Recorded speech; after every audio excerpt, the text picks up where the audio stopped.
Working here for this year. From my side, I just want to tell the Victims Association, Stimulus Association of Victims Against Violence, as well as his honoured guest and the operators working with me.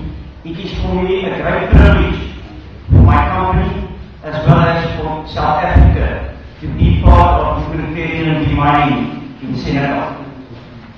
From our side, since we've been working in Senegal the past year, before the unfortunate incident where 12 of our people has been kidnapped and demining has been stopped in Senegal, we as Metim has got a proud record of having cleared 288,600 square meters. And we covered 146 mines, especially in this Casamance region. For us, we are honored to be a team with FINANCE, Handicap International and NBA to reach the goal, hopefully before 2060, to free this whole Casamance region of mines and make this a safer environment for each and everybody here living in Casamance as well as Senegal. I thank you. Donc, M. Frédéric Weyer s'est présenté comme étant le directeur américain de la compagnie sud-africaine opérateur de ménage qui est présente au Sénégal depuis l'année dernière. M. Weyer remercie l'ASBL, l'ensemble des autorités ainsi présentes, ainsi que tous les autres opérateurs pour le privilège aujourd'hui qui nous est accordé d'être parmi vous pour le lancement de ce projet. BECAM est une ONG qui opère dans le déminage en Casamance depuis 2012. Comme vous l'avez appris, l'année dernière, nous avons été victimes d'un enlèvement. Tous de nos collaborateurs ont été enlevés, Dieu merci, ils ont été libérés. Et ça ne nous a pas empêché, malgré ce triste événement, donc de marquer un petit peu l'histoire du déminage ici au Sénégal, puisque nous avons en moins d'un an pu rendre sur une surface totale de 288 mm². Et puis, dans ces 8 mois aussi, nous avons eu en tout cas le privilège de pouvoir extraire et détruire 146 mines. Donc, nous tenons à montrer notre solidarité vis-à-vis de toute les victimes des mines et de leur apporter notre soutien. En tout cas, nous serons là quand il y aura du travail, quand il y aura des mines à extraire. Vous pouvez compter sur lesquels pour faire le travail parce que autant de mines extraites, c'est autant de mines sauvées. Je voudrais me réjouir du lancement opérationnel qui est organisé ce matin, parce que c'est là dans ce que nous appelons la vaste campagne d'information, de sensibilisation et de communication que nous faisons en direction de la population.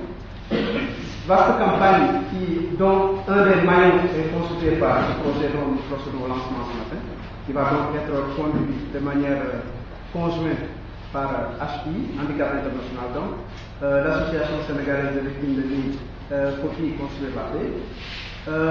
Les autres maillons seront constitués par d'autres projets. Le projet de ce matin, il est financé il a obtenu l'appui financier de l'UNICEF. Nous avons d'autres projets qui vont être déroulés nécessairement dans les jours à venir, notamment un projet qui a été financé par le FINANCE, qui va être déroulé qui va concerner les régions de Sédhiou et de Kolda, donc qui va être conduit par l'ONG CADADES.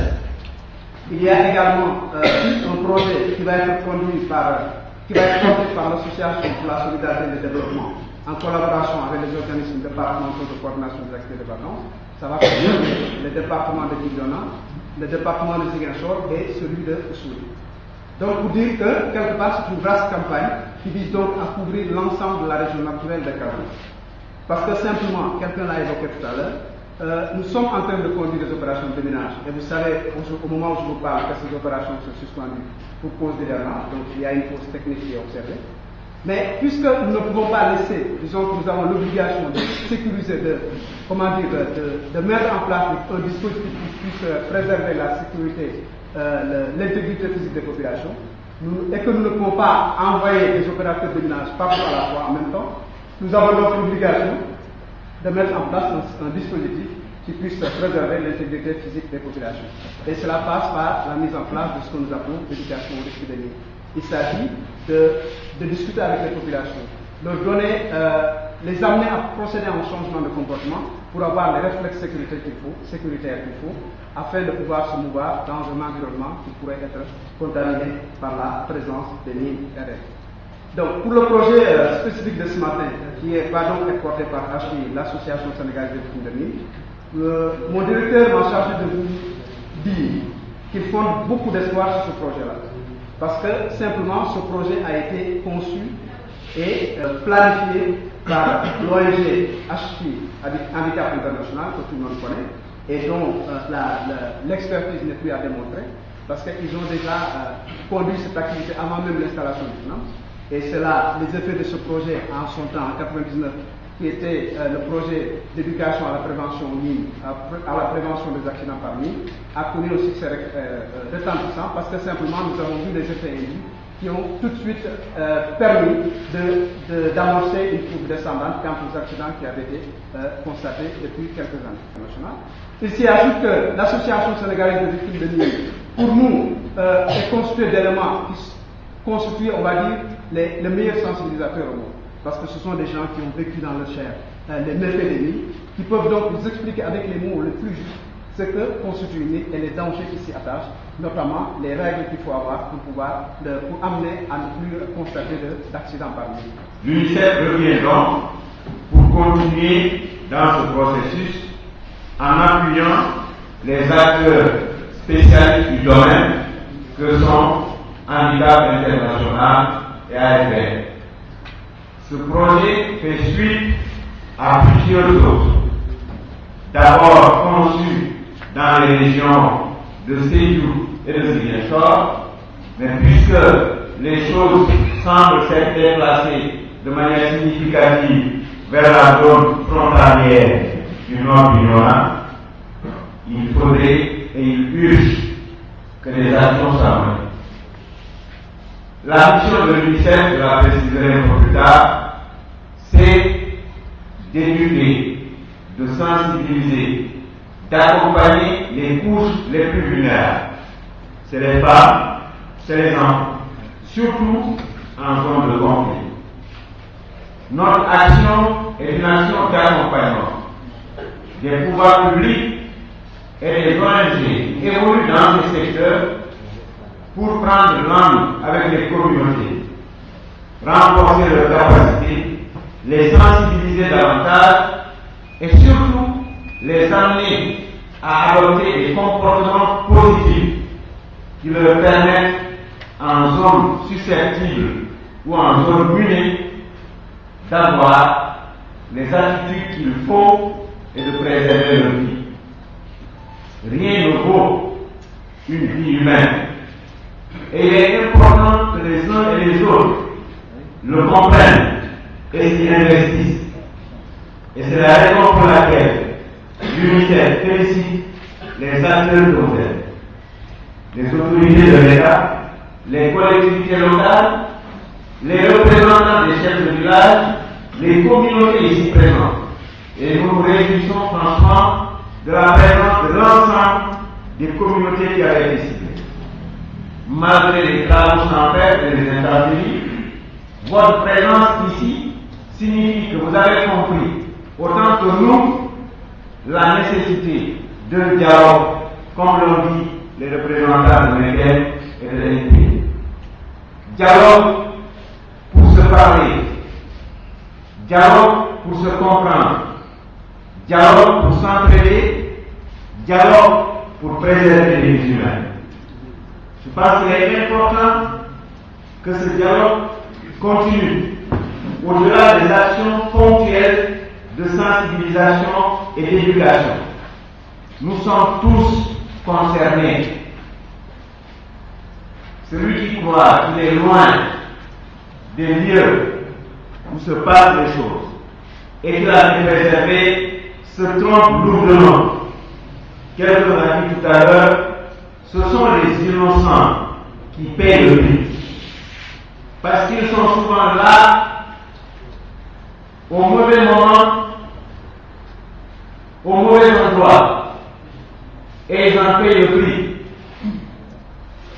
Lorsque vous recensez les presque 800 victimes, les trois là, ce sont des femmes et des enfants qui n'avaient rien à voir avec le monde, mais qui, pour des besoins de survie, par dignité, par fierté, sur le fait qu'ils ne prêtaient pas à étendre la main, mais prêtaient à aller travailler pour gagner leur vie à la sueur de leur front, sont obligés d'aller dans la forêt, d'emprunter des pistes et des sentiers où sont souvent victimes.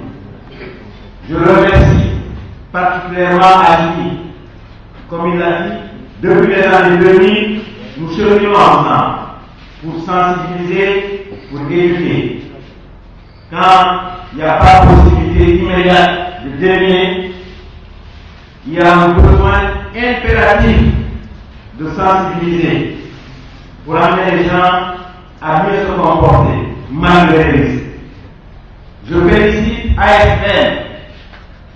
C'est une association constituée de membres qui sont tous victimes, mais en plus de leur handicap, qu'ils s'engagent à sensibiliser les autres pour que ce qui leur arrive ne puisse pas leur arriver. Je pense que c'est faire acte de dignité et d'une bravoure exceptionnelle qui devrait être remercié à la hauteur de leur état d'esprit et à la hauteur de leur engagement. Et je voudrais terminer en félicitant mon frère Yannick, mais surtout la structure qui représente le CNAMS, qui depuis son implantation à Ziguinchor s'investit dans des actions pour préserver des vies. Le lancement de ce projet montre encore une fois combien les populations de la Casamance sont soucieuses de l'avenir de cette région. Les mines, on en parle partout en Casamance. Les mines ont eu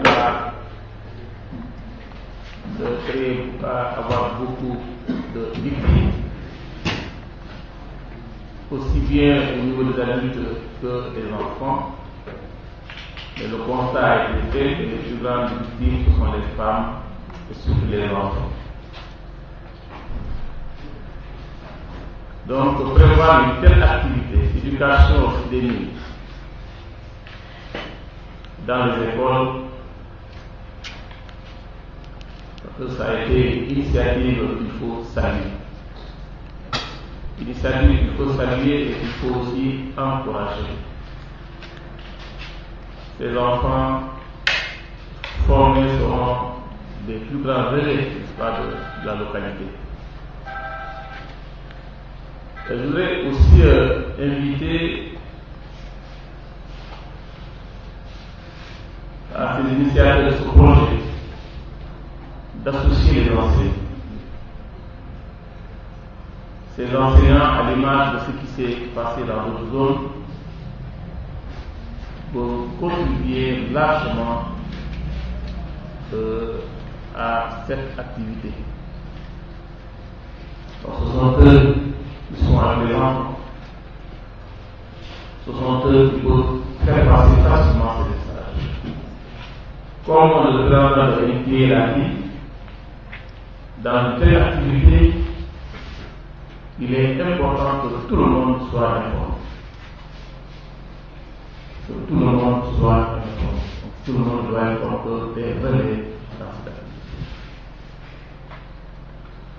Au niveau des écoles, nous avons ce qu'on appelle le gouvernement scolaire. Dans ce gouvernement, avec une telle activité, c'est aussi important d'avoir un ministère